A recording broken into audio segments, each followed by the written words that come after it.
Hello, Dr. Mike Schmidt here, congressional candidate for the 49th District in California. We're going to finish this short video series that we started. The first part, we took a look at what a disaster healthcare for all or Medicare for all would be. It's House Resolution 676. If you haven't seen it, go back and take a look at the four short videos about it. Suffice to say, it's a total Soviet-style takeover of government ownership of the entire healthcare system. It criminalizes healthcare providers from giving any service outside the prescribed vision of that particular system. And that's not American. It's against all the freedoms that we have. What I would like to do is talk about what do we do in terms of making everything better. First of all, we have a very Frankenstein system.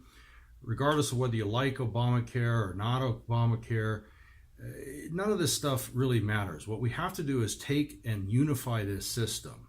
There are some elements that I will implement that everybody wants. Number one is portability, and number two is eliminate exemptions for pre-existing conditions. We can do this at much lower cost and a much better access to all healthcare. How do we do that? Well, as a doctor, everything we do requires evidence. And so what I'm about to talk about, there's ample evidence that this actually works. It's done in the country of Singapore.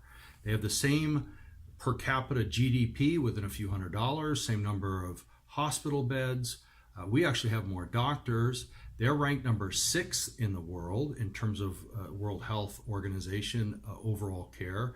The US is only 37th, and they are able to deliver their costs. They're able to deliver their medicine at 4% of GDP, where we're at 18% GDP.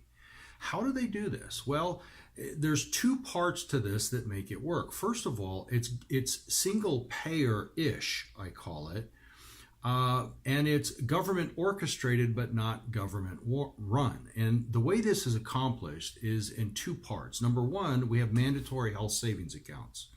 Actuarially, what it takes is somewhere between 7 and 9.5%. We start at young ages in our 20s at 7%. A removal of our income, just like we have Social Security, is taken out of our paycheck, 7%. So a typical person earning, let's say, $60,000 a year, that would be about $4,200 that's taken out of their paycheck every year.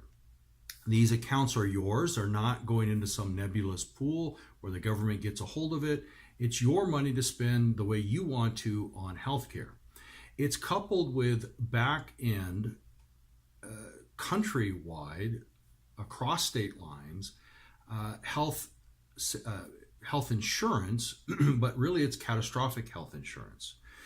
When we take a look at this, what makes it work is that they are professional actuaries that are apolitical, that are not political appointees. In other words, we have that in, for example, the Marine Corps. They have an ethic to abide by the military code of military justice. They have their own professional ethics. They are apolitical. They are there to do the very best practices that they have. Well, if we take professional actuaries and we take all the different medical disciplines and what we call best practices, and figure out what that takes, we simply divide by the number of people in the country, and that gives us a premium.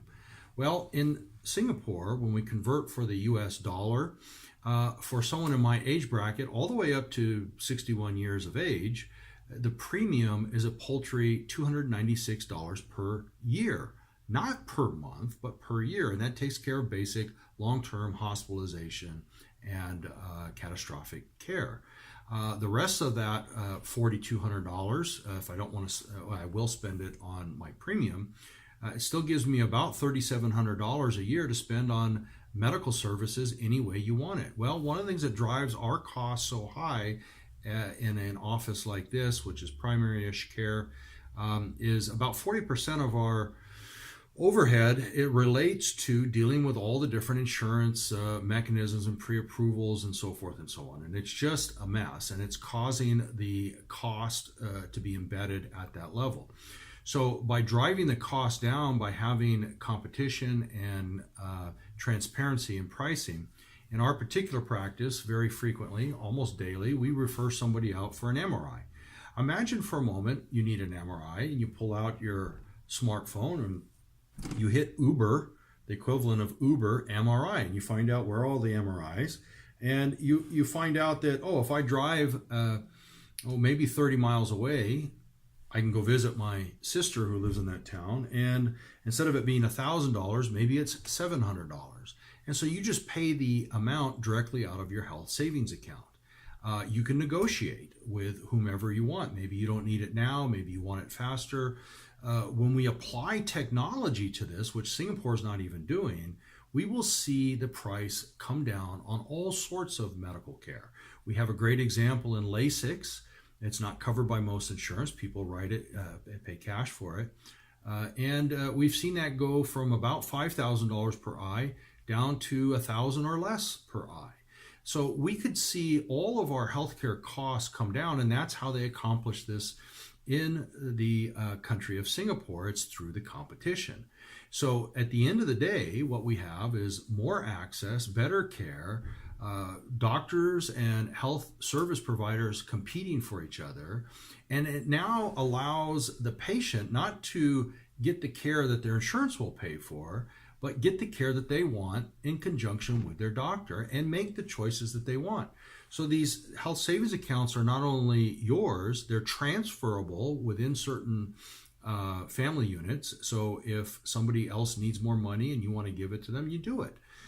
It's also inheritable. So what we see that drives a lot of our costs in the medical system, forget about who's paying for it, but the big cost drivers are in end-of-life care. And so if we can have grandma or grandpa that's ready to be done with this life, rather than pursuing extraordinary means, say, you know what, I've had a great life, I'm done, I don't want advanced care, make me comfortable and let me leave this planet. And so they also will know that they could be giving that down to their grandkids or children or great grandchildren. And so this also provides an incentive to not spend or overconsume, which is really one of the things driving our healthcare costs.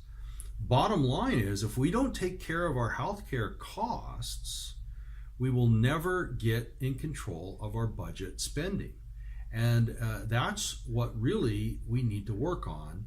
That's why I'm running for Congress. Every single one of my Democratic opponents are in favor of this government-owned, government-run healthcare, which if we just look at the VA as one of our examples, it's government-owned and government-run.